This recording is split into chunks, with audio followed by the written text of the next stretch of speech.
So మనం material master డేటాలో create చేసేటప్పుడు కంపల్సరీ మనం ఈ ట్రాన్స్పోర్టేషన్ గ్రూప్ డీటెయిల్స్ అనేవి మనం అప్డేట్ చేయాలండి. అంటే ఇన్ కేస్ మీరు కనుక సపోర్ట్ కన్సల్టెన్సీగా జాయిన్ అయ్యారు, రూట్ డిటర్మినేషన్ ప్రాసెస్ లో ఎర్రర్ అనేది వచ్చింది అని అంటే మీరు అప్పుడు ఆ క్లయింట్ యొక్క సర్వర్ లో ఈ 4 మీరు చెక్ చేయాల్సి ఉంటుంది. ఈ 4 ఏ ఒక్క కండిషన్ అనేది సారీ ఇవ్వకపోయినా ఆ ఇన్ఫర్మేషన్ అక్కడ అప్డేట్ అవుతుంది. సో డిపార్చర్ డ్రివెన్ అంటే నథింగ్ బట్ ఎక్కడి నుంచి వెళ్తుంది, ఫ్రమ్ టు వాట్ హౌ. ఇక్కడ దీంట్లోనే ఈ ట్రాన్స్పోర్టేషన్ గ్రూప్ తో పాటు ఇంకొకటి ఉంటుందండి, లోడింగ్ గ్రూప్. లోడింగ్ గ్రూప్ అంటే ఆ స్టాక్ ని మనం ట్రైన్ ద్వారా లోడ్ చేయాలా లేదా మాన్యువల్ గా లోడ్ చేయాలా, 4 టీమ్స్ ద్వారా లోడ్ చేయాలా అనే సెక్షన్ కూడా మనకు అక్కడ ఇవ్వడం జరుగుతుంది. దేనికి ఇది యూజ్ మీకు ఒక సింపుల్ ఎగ్జాంపుల్ చెప్తాను. ఇప్పుడు ఒక ప్లాంట్ కి 2 షిప్పింగ్ పాయింట్స్ ఉన్నాయి. 2 షిప్పింగ్ పాయింట్స్ అనేవి ఉంటాయి.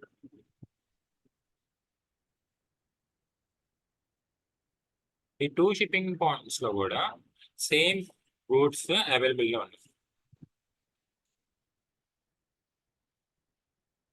ఓకే, సేమ్ గూడ్స్ అవైలబుల్ గా ఉంది. ఈ 2 షిప్పింగ్ పాయింట్స్ లో కూడా సేమ్ గూడ్స్ అనేవి అవైలబుల్ గా ఉంది. ఫర్ ఎగ్జాంపుల్ ఇది విజయవాడ, ఇది హైదరాబాద్ అని ఫర్ ఎగ్జాంపుల్. ఇక్కడ ఒక విజయవాడ పర్సన్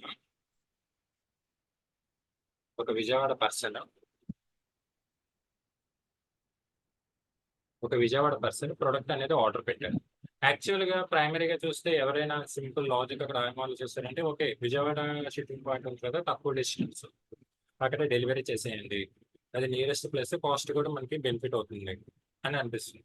కానీ ఇక్కడ ఈ వ్యక్తి ఎప్పుడైతే ఆర్డర్ పెడతాడో ఆ డెలివరీ జరిగే ప్రాసెస్ లో ఈ transportation group plus loading group కూడా చెక్ చేస్తుందండి. అంటే లోడింగ్ గ్రూప్ అంటే ఈ గూడ్స్ ని లోడ్ చేయాలి అంటే కావాల్సిన టైప్ ఆఫ్ వెహికల్ అనుకోండి. ఓకే, అంటే క్రెయిన్, ఫోర్క్ లిఫ్ట్స్ లేదా మాన్యువల్ గాను సంథింగ్, ఆ మ్యాన్ పవర్ అనేది అక్కడ ఉండాలనుకోండి. ఆ మ్యాన్ పవర్ కనుక ఇన్ కేస్ ఇక్కడ షిప్పింగ్ పాయింట్ లో లేరు అనుకోండి, అప్పుడు ఎస్ఏపి ఏం చేస్తుంది అంటే ఈ షిప్పింగ్ పాయింట్ నియరెస్ట్ ప్లేస్ లో ఉన్నా సరే దాన్ని రిజెక్ట్ చేసి ఈ షిప్పింగ్ పాయింట్ కి దాన్ని ఫార్వర్డ్ చేస్తుంది. ఆ లోడింగ్ గ్రూప్ లో ఉన్న వాల్యూ అలాంటిది అనమాట. ఎందుకంటే ఇక్కడ కస్టమర్ కి డెలివరీ అవటం అనేది ఇంపార్టెంట్. మనకు ఎక్కువ డిస్టెన్స్ అనేది సెకండరీ థింగ్. కస్టమర్ కి అక్కడ ఉన్న అవైలబిలిటీలో ఈ విజయవాడ షిప్పింగ్ పాయింట్ మనం లోడ్ చేయలేము, అది డెలివరీ ప్రాసెస్ జరగదు. ఎందుకంటే అక్కడ లోడింగ్ గ్రూప్, ట్రాన్స్పోర్టేషన్ గ్రూప్ లో కొన్ని డిఫెక్టివ్స్ ఉన్నాయి, ఆర్ మ్యాన్ పవర్ అక్కడ సఫిషియెంట్ గా లేదు. కాబట్టి ఎస్ఏపి ఏం చేస్తుంది అంటే ఈ హైదరాబాద్ షిప్పింగ్ పాయింట్ ని ప్రపోజ్ చేస్తుంది. సో అక్కడ డెలివరీ ప్రాసెస్ అంతా కూడా ఇక్కడ నుంచి జరుగుతుంది.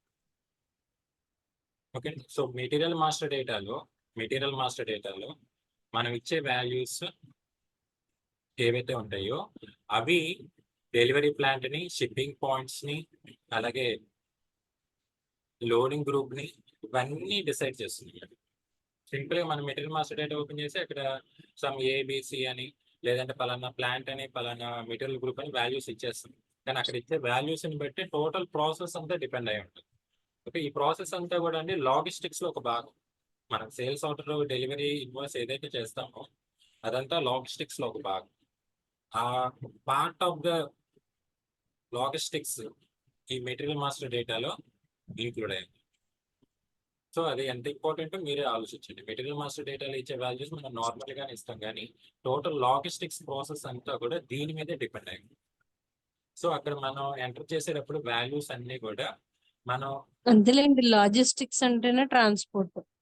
అవునండి, మూవ్మెంట్ ఆఫ్ గూడ్స్ యొక్క మూవ్మెంట్ ని మనం లాజిస్టిక్స్ అండి. అంటే ఒక ప్లేస్ నుంచి ఇంకో ప్లేస్ కి వెళ్ళడమే కాదు, ఒక పొజిషన్ నుంచి ఇంకో పొజిషన్ కి వెళ్ళినా సరే దాన్ని లాజిస్టిక్స్ కింద కన్సిడర్ చేస్తాం. ఒక పొజిషన్ నుంచి ఇంకో పొజిషన్ వెళ్ళడం అంటే ఏంటి అంటే, ఇప్పుడు నేను రా మెటీరియల్ అనేది బై చేశాను, రా మెటీరియల్ అనేది ప్రొడక్షన్ డిపార్ట్మెంట్ వాళ్ళకి ఇస్తే వాళ్ళు ఫినిష్డ్ గూడ్స్ తయారు చేశారు, అది కూడా లాజిస్టిక్స్ కిందకే వస్తుంది. Okay, same with in plant లో ఉన్నా సార్. ఇది ఓకే కదండి ట్రాన్స్పోర్టేషన్ గ్రూప్. ఒకసారి వినాలి అప్పుడు పూర్తిగా అర్థం అవుద్ది లేదంటే చెయ్యాలి అంటే కొంచెం సిమిలర్ గా ఉంది కదా కొంచెం మళ్ళీ అర్థం చేసుకోవాలి. మళ్ళీ చెప్పమంటారండి? వద్దు వద్దు వద్దు వద్దు. నేను వింటాను, ఏమన్నా డౌట్ ఉంటే అడుగుతా. సరే. అర్థమైంది, కాకపోతే ఆ వాల్యూస్ ఏ వాల్యూస్ ఎక్కడ అనేది ఇందులో పెట్టాలి అనేది అంటే చేస్తే అర్థం అవుతుంది కదా, అప్పుడు డౌట్ వస్తుంది లేండి, అప్పుడు అడుగుతాను. అయినా నేను ఈ వీడియో మళ్ళీ వింటాను. ఓకే.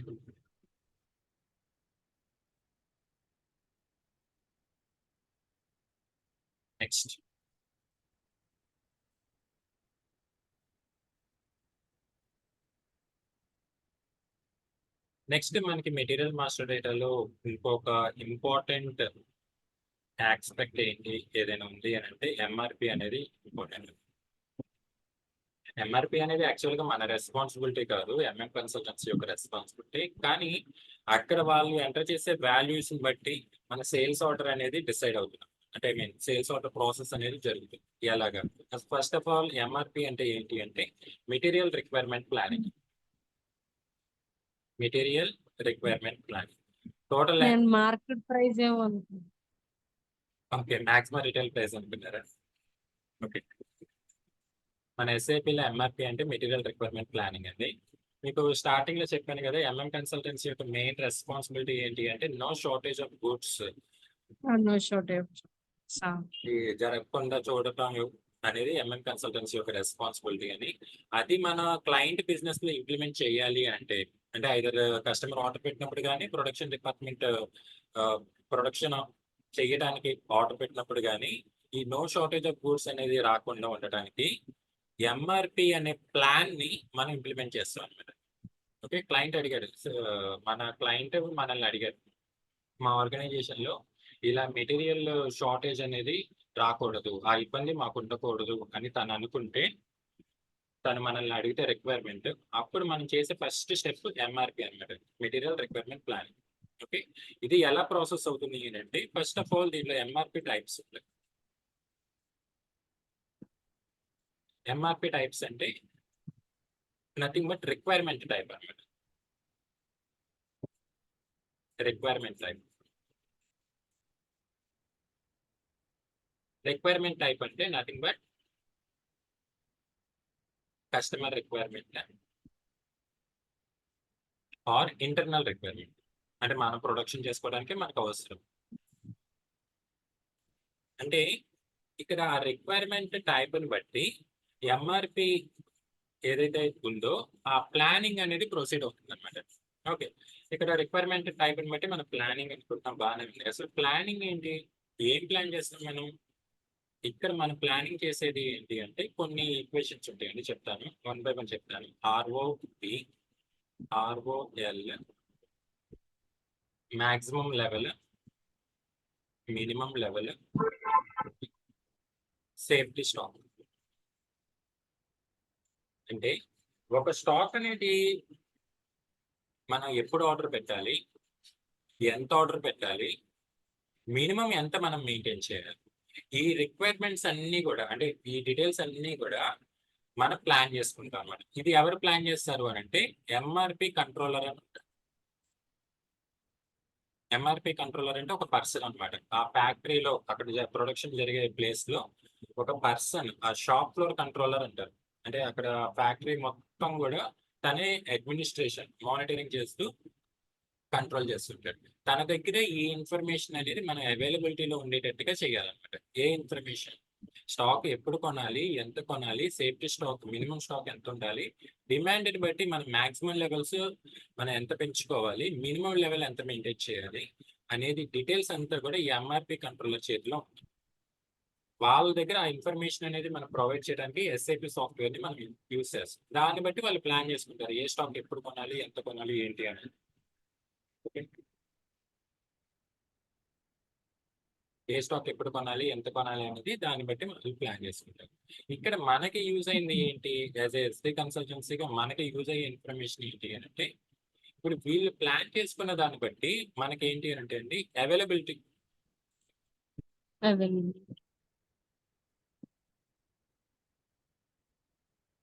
అవైలబిలిటీ చెక్ అని ఉంటుంది. అవైలబిలిటీ చెక్ అనేది ఏంటి అంటే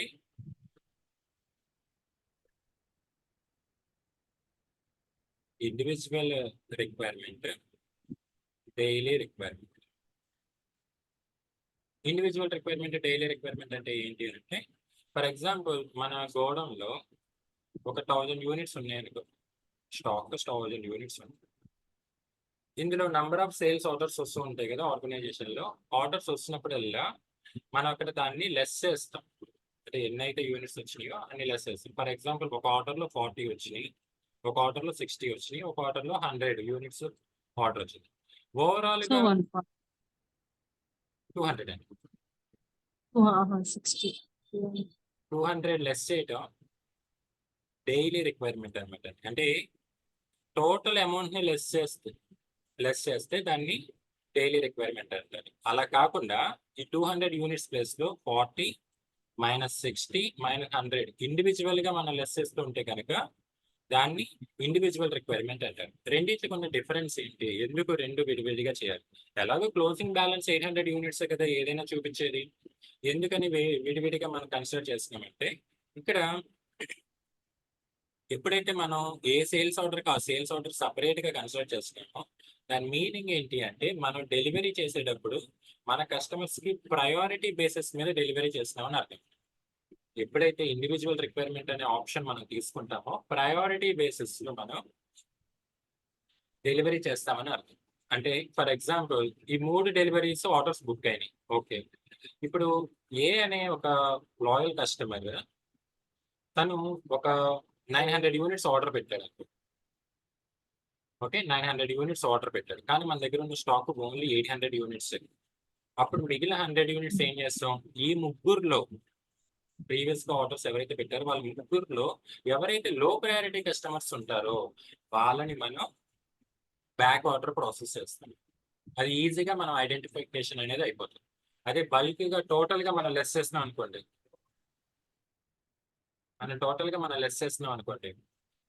ఆ సేల్స్ ఆర్డర్ ఇండివిజువల్గా లేకపోతే మనం ఎవరి ఆర్డర్ అనేది క్యాన్సిల్ చేయాలి, బ్యాక్ ఆర్డర్ చేయాలి అనేది మనకి ఇన్ఫర్మేషన్ తెలియదు అన్నమాట. ఓకే అండి, మీకు అర్థమైందా అవైలబిలిటీ చెక్ అనేది? అర్థమైంది. అప్పుడు ఏం చేస్తారు వీళ్ళు? ఏంటిదండి? లేవు అని తెలిసినప్పుడు అర్థం అవ్వలేదండి. లేవు ఈ కావాల్సిన గూడ్స్ కావాల్సిన క్వాంటిటీ లేనప్పుడు ఆ లో ప్రయారిటీ కస్టమర్స్ కి ఇచ్చేవి తీసేస్తారా? బ్యాక్ ఆర్డర్ అన్నమాట. అంటే వాళ్ళ డెలివరీ డేట్ అనేది చేంజ్ అవుతుందండి, సింపుల్ గా చెప్పాలంటే. చేంజ్. వాళ్ళకి ఓకే. యాక్చువల్లీ ఇప్పుడు మార్చ్ 20th డెలివరీ చేస్తామని చెప్పాము, కానీ వాళ్ళు లో ప్రయారిటీ కస్టమర్స్ కాబట్టి మనం మళ్ళీ ఆర్డర్ బుక్ చేసుకుని దాన్ని ప్రొడక్షన్ చేసి ఎంతైతే టైం పడుతుంది, ఫర్ ఎగ్జాంపుల్ 10 days పడుతుంది అనుకోండి. Okay okay. యాక్చువల్లీ నేను రీసెంట్ గా dustbin bags very low priority. Okay, dustbin bags order చేసాము జియో మార్ట్ లో. ఓకే, అయితే అది నిన్నే వచ్చేయాలి, కానీ ఆర్డర్ మారిపోయిందంట. మా హస్బెండ్ దాంట్లో నేను చేశాను, Okay. ఆర్డర్ మారిపోయిందని చెప్పారు. యాక్చువల్గా మేబీ గార్బేజ్ బ్యాగ్స్ ఆ సేమ్ జియో మార్ట్ లో లైక్ జియో మార్ట్ అంటే రిలయన్స్ మార్ట్, అందులో మా హస్బెండ్ చూస్తే లేవు, కానీ యాప్ లో ఉంది. ఓకే, డెలివరీ మారింది date. Exactly. Is this called low priority?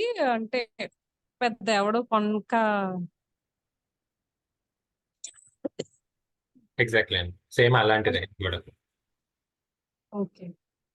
Okay, so ఇక్కడ మరి ఎంఆర్పి కంట్రోలర్కి ఈ అవైలబిలిటీ చెక్ అనేది టోటల్గా మన రెస్పాన్సిబిలిటీ అండి. మన సేల్స్ ఆర్డర్స్ అన్ని మానిటరింగ్ చేసుకుంటూ లో ప్రయారిటీ కస్టమర్స్ ఆర్డర్స్ని మళ్ళీ ఇంకా డెలివరీ డేట్ అనేది ఎక్స్టెండ్ చేసి మనం చేయడం అనేది మన రెస్పాన్సిబిలిటీ. ఇక్కడ ఎంఆర్పి కంట్రోలర్కి దీనికి లింక్ ఎలా వస్తుంది అని అంటే, ఎంఆర్పి కంట్రోలర్ ఏంటి అంటే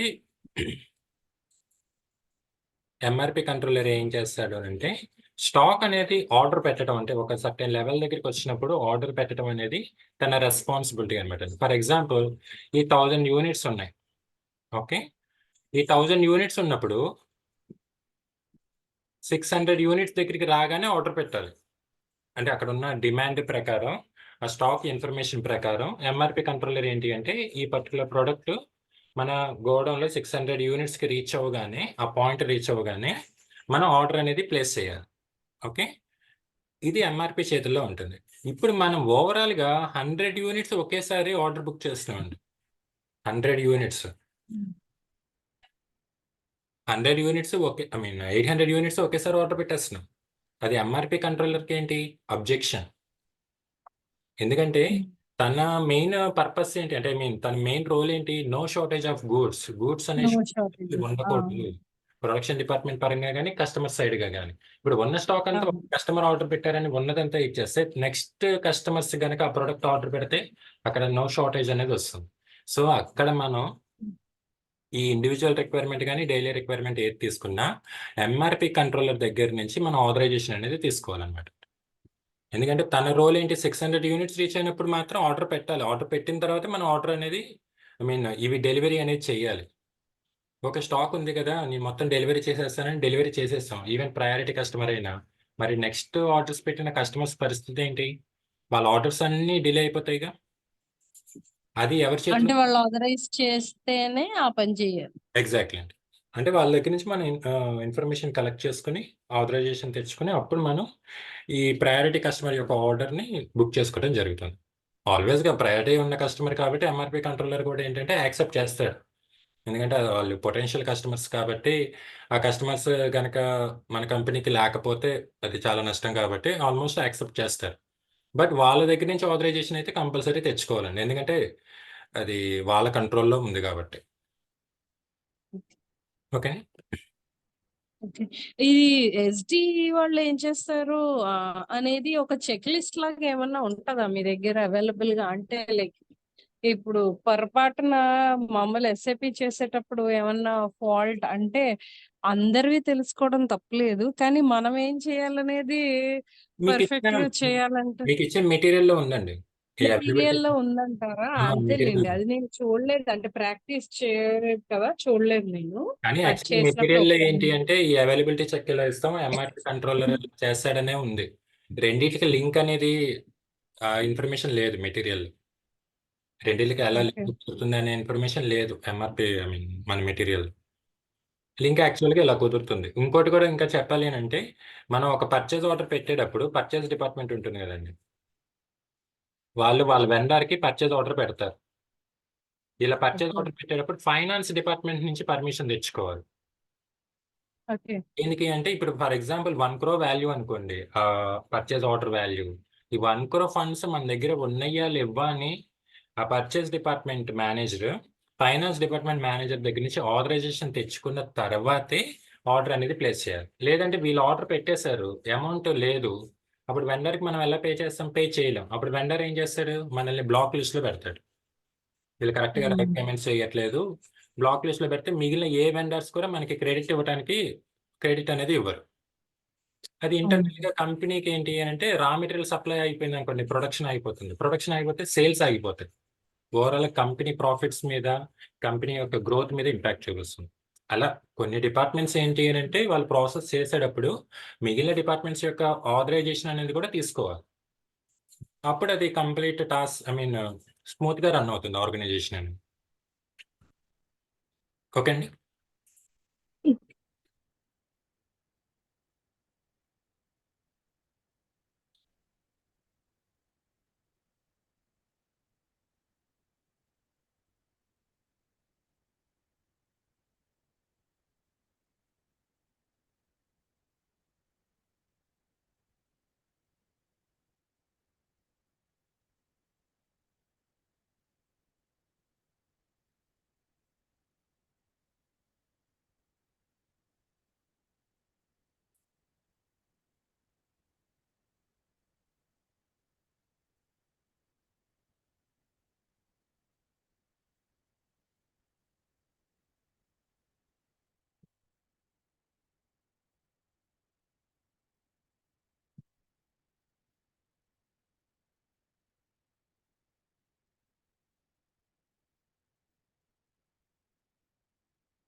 ఓకే. సో, ఇక్కడ మనం మిగిలిన టెర్మినాలజీస్ గురించి తెలుసుకోవాలంటే అండి, మెటీరియల్ మాస్టర్ డేటాలో మనకి యూజ్ అయ్యేది జనరల్ ఐటెమ్ కేటగిరీ గ్రూపు, అలాగే ఐటెమ్ కేటగిరీ గ్రూప్. అంటే మనం ఎంటర్ చేసే మెటీరియల్ ఏదైతే ఉందో అది మెయిన్ ఐటమా, సబ్ ఐటమా అనేది ఈ ఐటెమ్ కేటగిరీ గ్రూప్ ద్వారానే ఎస్ఏపి నోటీస్ చేస్తుందనమాట. సింపుల్‌గా చెప్పాలి అనంటే. ఓకే. ఇది ఆల్రెడీ మనం ప్రీవియస్‌గా చెప్ చూసాం చెప్పారు. ఐటెమ్ కేటగరీస్ గురించి. బట్ అది ఆ డీటెయిల్స్ మనం ఎక్కడ ఎంటర్ చేసామంటే మెటీరియల్ మాస్టర్ డేటాలో ఎంటర్ చేస్తాం. ఓకే. ఈ మెటీరియల్ మాస్టర్ డేటాలో ఎంటర్ చేసిన తర్వాత ఆ వాల్యూ సేల్స్ ఆర్డర్‌లో అప్డేట్ అవుతుంది. ఓకే. నెక్స్ట్ అలాగే జనరల్ ఐటెమ్ కేటగరీ గ్రూప్ అనేది ఏంటి అంటే పర్చేజెస్‌కి సంబంధించిందండి. Purchasing side. Item category group అనేది సేల్స్ సైడ్. మనం కొనేటప్పుడు అది మెయిన్ ఐటమా, సబ్ ఐటమ్స్ కింద కొన్నామా అనేది జనరల్ ఐటెమ్ కేటగరీ గ్రూప్ చూస్తుంది. అమ్మేటప్పుడు అది మెయిన్ ఐటమా, సబ్ ఐటమా అనేది ఐటెమ్ కేటగరీ గ్రూప్ చూస్తుంది. ఓకే. నెక్స్ట్ ఇంకా మిగిలినయి సింపుల్ టెర్మినాలజీస్ అండి. మీకు ఆల్రెడీ సింపుల్‌గా తెలుసుంటాయి. గ్రాస్ వెయిట్, నెట్ వెయిట్, అలాగే మినిమమ్ ఆర్డర్ క్వాంటిటీ,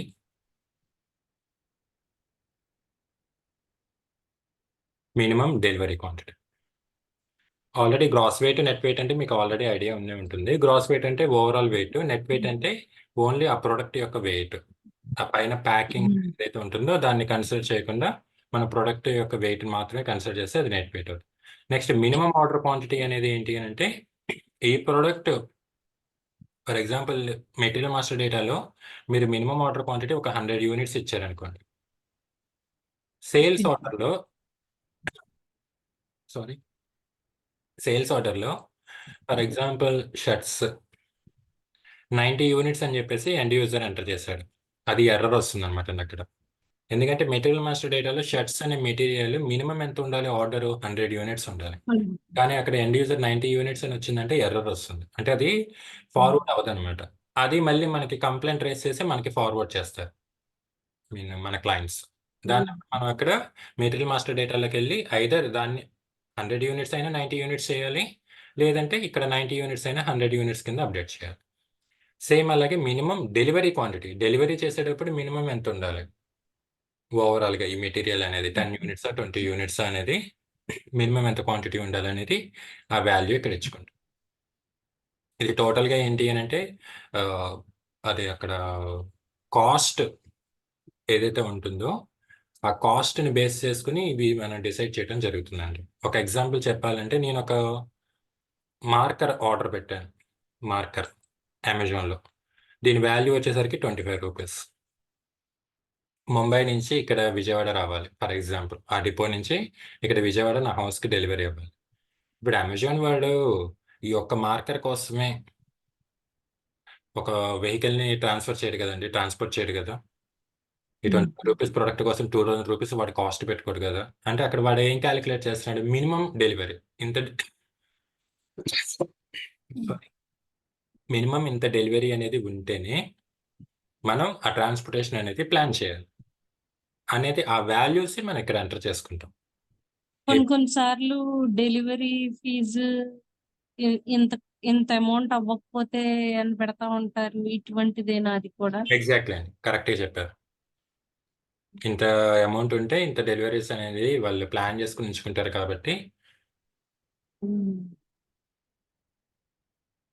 దాన్ని బట్టి వాళ్ళిక్కడ మినిమమ్ డెలివరీ అంటే ఇక్కడ యాక్చువల్‌గా బ్యాక్ ఎండ్‌లో ఏంటి అనంటే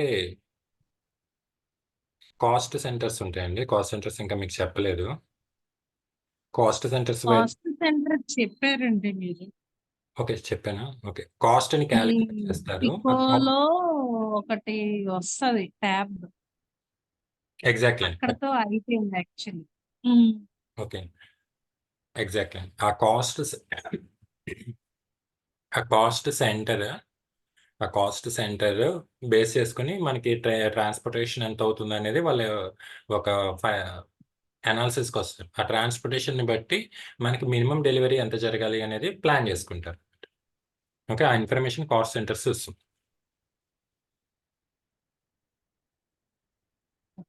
ఓకేనండి. యాక్చువల్లీ ఇంకోటి కూడా ఆ డిస్కౌంట్ అనేది కూడా ఆ మినిమమ్ ఆర్డర్‌కే ఇస్తారు అవునండి. కొన్ని సార్లు. అవును. హ్మ్. అది కూడా అంటే మరి దానికి కూడా ఆప్షన్ ఉంటుందా మనకి? అంటే అది మన పని కాదా? మీరు అడిగిన డౌట్ క్లారిటీ రాలేదండి. మినిమం ఆర్డర్ ఉంటేనే డిస్కౌంట్ అనేది వస్తుంది అంటున్నారు. అది మనం కండిషనల్ రికార్డ్స్ లో ఎంటర్ చేస్తామండి. ఓకే. ఓకే. కండిషనల్ రికార్డ్స్ లో ఆ డిస్కౌంట్ కాలం లో మనం ఎంటర్ చేస్తాం. ఒక 1000 యూనిట్స్ ఎంటర్ చేస్తేనే 10% డిస్కౌంట్, లేకపోతే లేదు. ఓకే. ఓకే. ఓకే, ఈ రోజుకి క్లాస్ క్లోజ్ చేద్దామండి. రేపు మిగిలిన టాపిక్స్ నేను చెప్తాను. యాక్చువల్‌గా రేపు నాకు ఈవినింగ్ ట్రైన్ రేపు అవ్వదనుకుంటా.